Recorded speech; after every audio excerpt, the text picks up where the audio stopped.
in basically every single franchise system. Some of the happiest owners in those systems are single unit operators, and they're usually more like middle of the pack performers. Okay, so think about that for a second. Like, again, counterintuitive, happiest owners are the ones making the most money. That's not true at all. And then you'll talk to them and like, oh my gosh, this is the greatest thing ever. Why? Control, time, freedom, flexibility, what they're doing with who, and they're making the money that they want to make.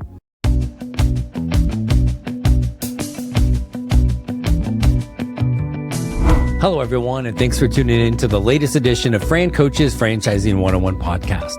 I am Tim Parmeter, founder and CEO of Fran Coach and your podcast host.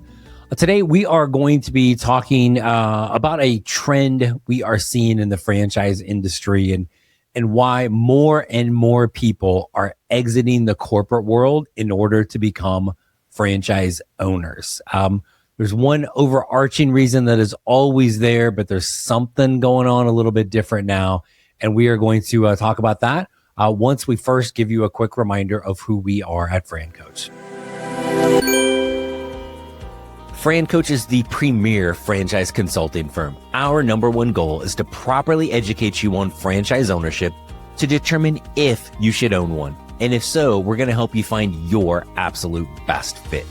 Our educational approach ensures we focus on the client's best interest. We are not here to sell you a franchise. In fact, we don't sell anything.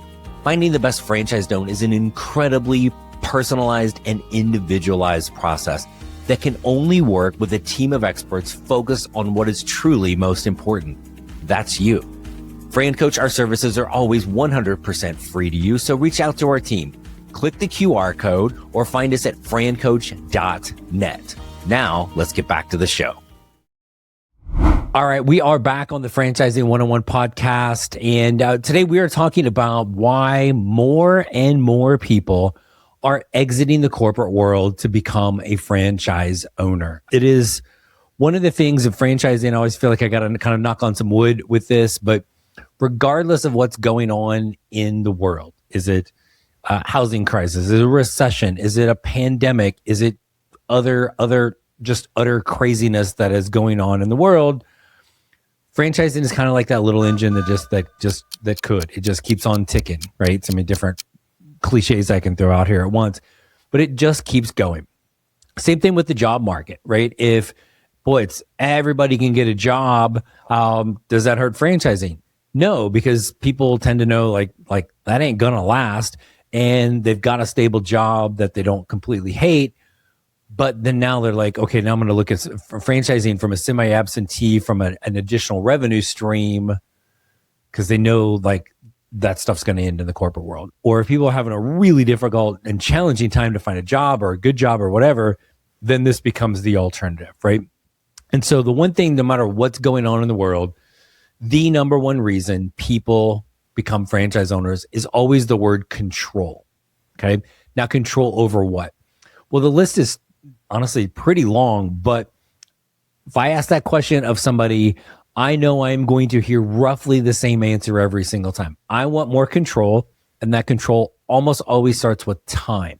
It's freedom, the flexibility. You're working when you want and for as long as you want. So it allows you, again, better lifestyle. You're not missing like your kids' events. You're not missing out on time with friends, family, just anything fun in your life. You're also controlling what type of work you are doing and the people you are around. We talk to folks all the time. There's three things that really and truly drive finding that perfect match for somebody. And the first two are right there, what we talked about. It is, number one is always the owner role. You're the one that's got to get your butt out of bed every day and go do this. You want to make sure it is as ideal for you as humanly possible. And then the second thing is always the people in your unit. So that's going to be your staff, your customers, in the community, kind of what are those things that you're talking about, right? Those are the two things. That's part of that control. What you're controlling over what you're doing and who you are doing it with. People also want control of like, man, if I'm going to work my butt off, I want that work to go towards me, not helping me build somebody else's business, right? But somewhere in this list is always money. And I'm telling you, I've been doing this for almost a dozen years now. I can count on one hand with fingers left over how many people when I say, hey, why do you want to look at a franchise owner? The first word out of their mouth is money. It is like, it's always in there, but it's that lifestyle. It's the control of all those other things. But let's be honest, we all like to eat, right? And so we want to understand that kind of money component. Now, I will say all day, every day, the money follows the fit. So repeat after me. The money follows the fit. If it's not the right fit for you, you will never get to the money that you want or anybody else in that system is doing. It is why, and I can never overstress this, be super careful with some of the stuff that is out online for this is the best franchise. This thing is super hot. Look what this is doing. Look how much money you can make. Look at the gross profit.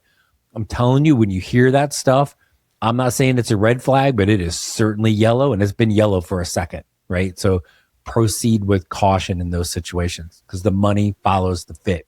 I'm telling you how much money you can make with a franchise, and I don't know jack about you. I probably don't know jack about what I'm talking about, and I'm trying to sell you something, okay? So the money follows the fit. And I can also tell you this in basically every single franchise system. Some of the happiest owners in those systems are single unit operators, and they're usually more like middle of the pack performers. Okay. So think about that for a second. Like, again, counterintuitive, happiest owners are the ones making the most money. That's not true at all. If there's a franchise with 200 owners and here's owner that ranks number 115 out of 200 on revenue for last year, you're like, oh man, they're probably just, not so good or not so happy or just And then you'll talk to them and like, oh my gosh, this is the greatest thing ever. Why? Control, time, freedom, flexibility, what they're doing with who, and they're making the money that they want to make. When you get to that point as a franchise owner, you can be status quo all day long. How many times, and we've probably all been in the corporate situation where this happens, you end the year, it was a good year, you get your little performance review, right? You get your little like measly bonus or whatever, and you're like, okay, well, I can just run it back from last year. And here comes somebody top down going, yeah, Bob, we need 20% more next year. And you're like, screw you, man, I'm good here. You have no control over that. As a franchise owner, when you're good, nobody's going to say boo to you about that, right? Run it back year over year over year. If you're happy, the franchise system is happy. The franchisor is happy. Would they like you to, make a little bit more money? Sure. But what they really want is you to be happy. So when you're there, you're there. But what if you're not, or not necessarily not happy, but you want more? You want control of the growth, that income potential in the corporate world. Eventually you're going to hit your head on that ceiling, right? There's a cap on how much you can make. There's only so many promotions you can get along the way. So now with the franchise system, what we're seeing is we're seeing more and more people, again, seeking that control, time, freedom, flexibility, but also how can they really build an empire with this? So it is not for everyone, but, and again, I will say this all the time, money follows the fit. If I get somebody that's like, hey, I want to make this amount of money in a franchise, which franchise should I own? Any of them. You can, but I don't care what amount of money it is. You tell me that's what you want to make, and I will tell you can do it in any franchise. Anybody telling you differently is trying to sell you something. Money follows the fit. If you're good, then how do we grow from there? It's scalability. So what we're going to talk about today is that and some of the ways in which it works. Because again, we are seeing more and more people coming out of the corporate world that are all of the time in the control of things, but they've still got that kind of energy to really grow and build a big business. And you are, again, in complete control of that. So we're going to talk about scalability, and you're going to hear the term a multi-unit franchise owner. Okay, so there's a couple ways that this can happen. It's a little bit different if it's brick and mortar or non-brick and mortar. But to start with is the timeline. What if your 9-to-5 job didn't last forever? What if there was a better way to create professional success, your way, without fear of layoffs or downsizing? What if I told you that it's all possible through franchise ownership? Franchise ownership gives you a proven playbook to execute, so you can be in business for yourself, but not by yourself. But with thousands of franchises out there, how do you know which is the best one for you? That's where Fran Coach comes in. Fran Coach will help build out your ideal business model based on your talents, skills, and core values. Then use our proprietary knowledge of the franchises to bring curated options based on what you want, and then guide you through the vetting process until we find your best match. Individualized, personalized, and 100% free to you. Ready to control your future? Scan the QR code or visit francoach.net and let Fran Coach help create your better tomorrow. So there may be, and again, some people, when they sign a franchise agreement, they will start with just a single unit. And again, that is okay. If you're ever talking to a brand or somebody out there that is pushing you to do more and it makes you feel a little uncomfortable, be really, really careful. Okay. If anything, I'm going to tell people to start with maybe one less than they really think, because this, even one unit is a lot at the beginning. But if you're looking at a brand, I love this brand, I'm looking at my market and there's 3 potential territories open and you're like, man, I want all 3 of these. Like this is going to fill my bucket. You can do that right at the beginning. Typically, when you sign a franchise agreement and you're paying a franchise fee for 3 units, most of the time, unit 2 and unit 3 are kind of discounted a little bit, so to speak. They're giving you a little incentive to lock that up right away. Okay. You do not then start all 3 of those at the same time.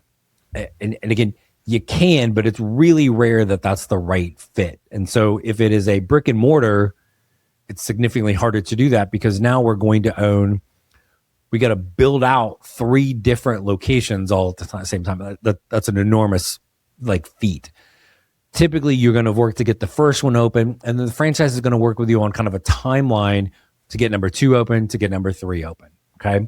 So that's kind of how that works. And that may take a couple years to get, if we're looking at 3 brick and mortar things, it may take us 2 to 3 years to get them all open. When it's non-brick and mortar, we're talking about a territory.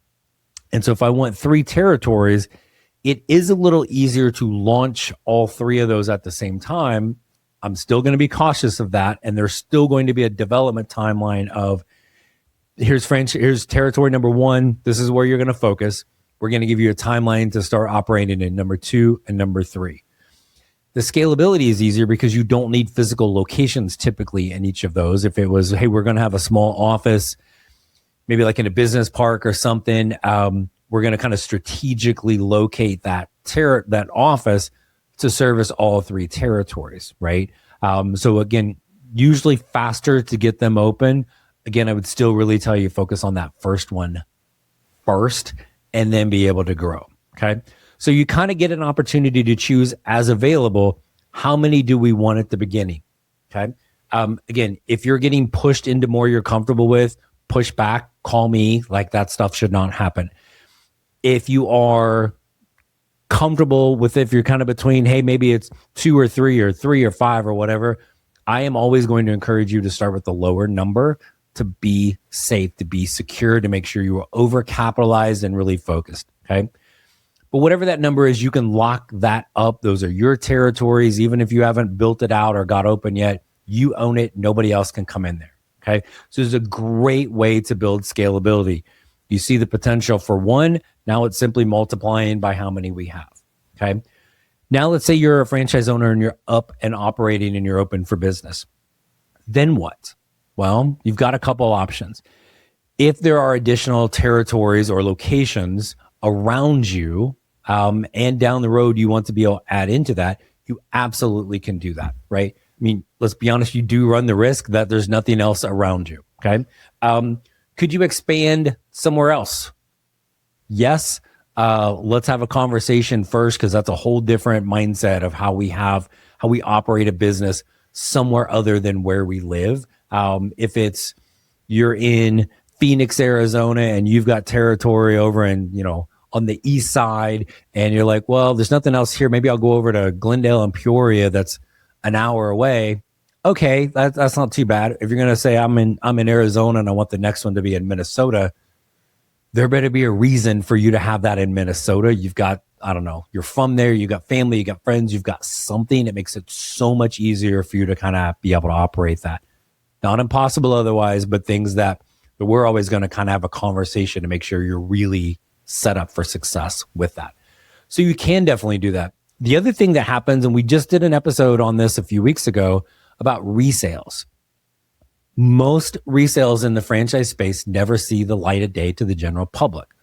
Why? Because somebody in that existing system gobbles it up, right? And so now I own 3 units of whatever this franchise is. I've got those in Phoenix, and now maybe something on the west side opens up. Yeah, give me those, right? The out of market things to own at that point are so much easier when it's the same system, right? You don't have to learn anything new. If something existing, gobble that up. That's how people really are able to build massive empires with this, because of the internal acquisition.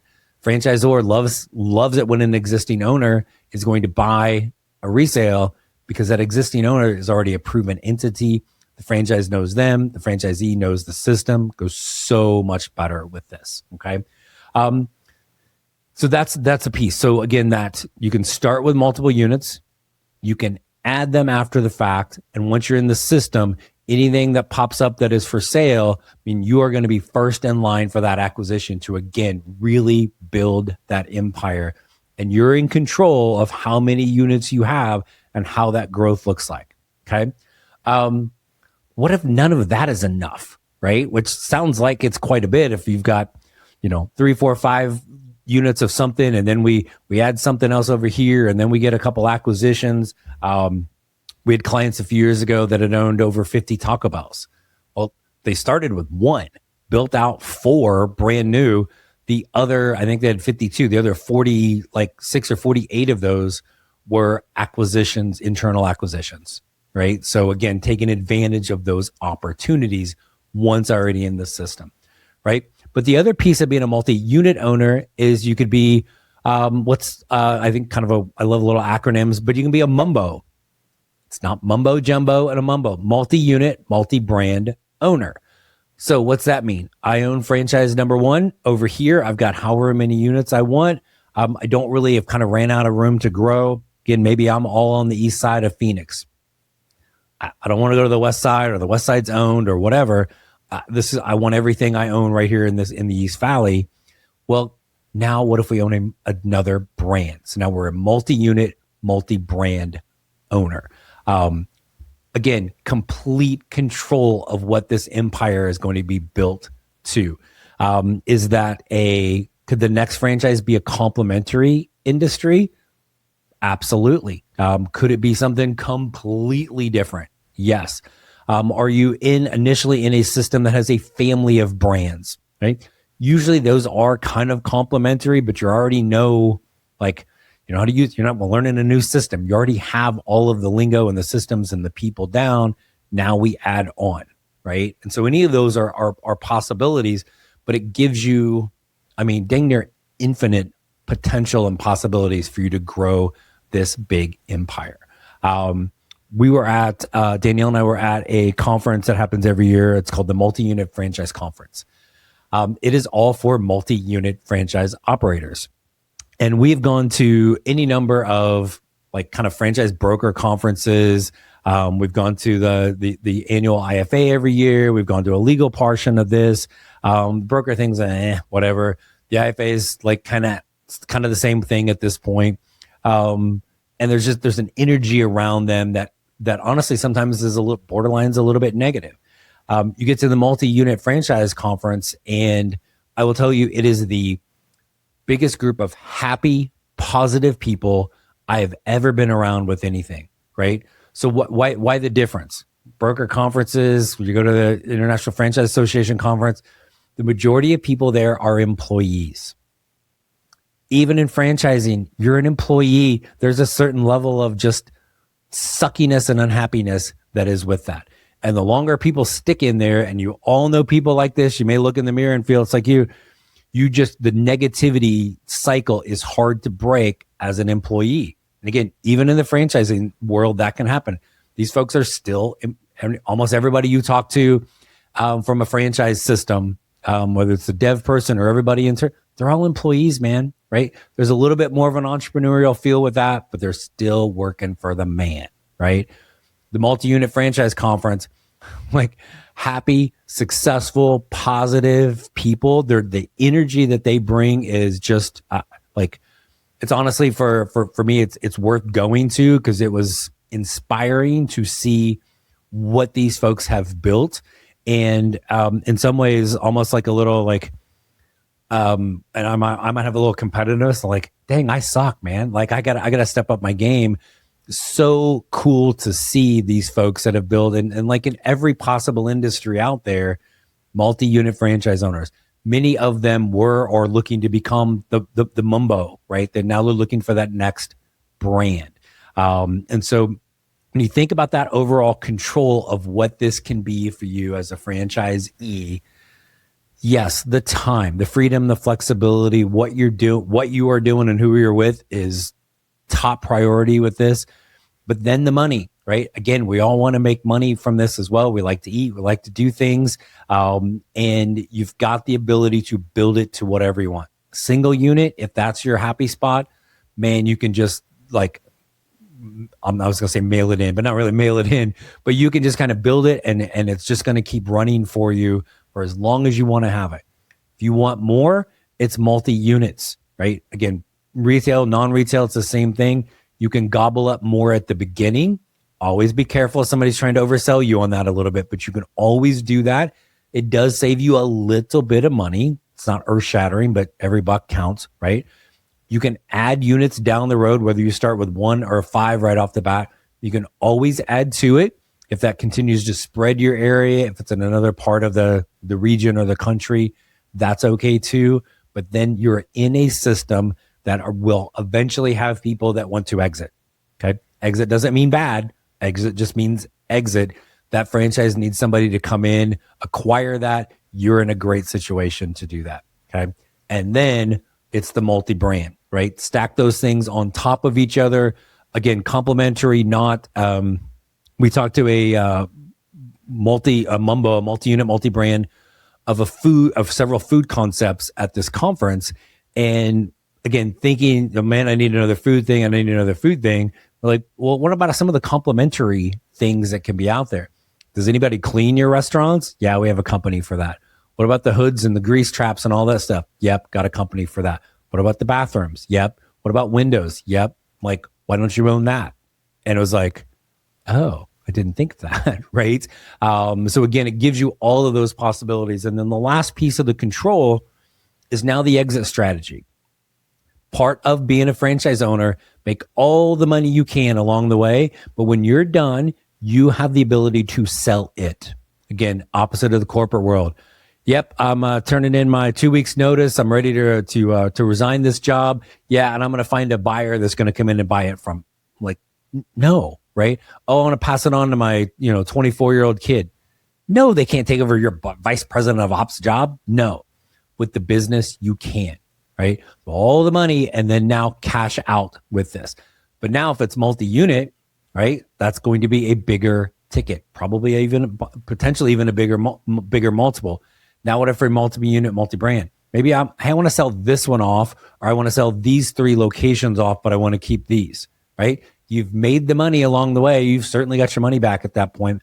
Now cash out. Again, the equity component of this. Or I am kind of like grooming somebody in my family to come take over, again, the family business, right? People talk about, buying a home, like the American dream or whatever. I'm like, so much of America was started with entrepreneurs and again, coming over and building a business and passing it on. That kind of got lost the bigger the corporate sector got. This is an opportunity to do that again, like a family legacy. You're in control over that. Okay. So that's the piece I want you to think about. And again, we're seeing so many more franchise owners. And I was going to say a little bit on corporate people transitioning out to become franchise owners. And I was going to say a little bit on that younger end of this spectrum. But I got somebody right now older. They're so old, they're older than me, that's looking to make that exit and looking at, again, certainly multi-unit right off the bat with multi-brand down the road in their mind, right? It is all possible for you. You are in control. You absolutely positively have to find the best fit for you. There is no such thing as a best franchise, top industry, hottest thing. Own this, you'll make that. It's all crap, folks. What are you doing every day? Get out of bed, test, owner role, people in your unit, staff, customers, community. What are those things you're talking about? Those are the top two things. And then the third thing you always have to be able to find is that fit in that connection with the franchisors. So that's what our team is here for. Yes, franchise ownership is all about control and freedom and flexibility, but let's not forget the good old money, folks. There's plenty to be made along the way, and have that exit strategy of selling the business, parts of it, whatever you want, it is all there for you. So that is a little bit about scalability, and one of the big reasons we are seeing right now folks exit the corporate world and become franchise owners. Thanks for tuning in. We'll see you next week. Hey, thanks again for tuning into the Franchising 101 podcast brought to you by Fran Coach. I hope these episodes continue to educate you on the amazing possibilities that can be achieved through franchise ownership. In between podcast episodes, if you still want to learn more about franchising and the ways in which Fran Coaching can help, there are a few places for you to check out. First, tune in to the Franchising 360 show. It is the only nationally syndicated television show about franchising hosted by me and Danielle Wright. Our TV show airs every Friday, 8 Eastern, 5 Pacific on Biz TV. Next, check out the Fran Coach YouTube channel, which is Fran Coach for You. You can find tons of franchise-specific content there. Plus, you can catch past episodes of the Franchising 360 show. If you like to read, we encourage you to check out our book, Becoming a Franchise Owner. You'll never guess what it's about. And finally, when you're ready to take that first personalized step and explore the franchise industry further, please reach out to our amazing team at Fran Coach. You can click the QR code or find us at francoach.net. There is never any fee for our service, so let us help you create your better tomorrow.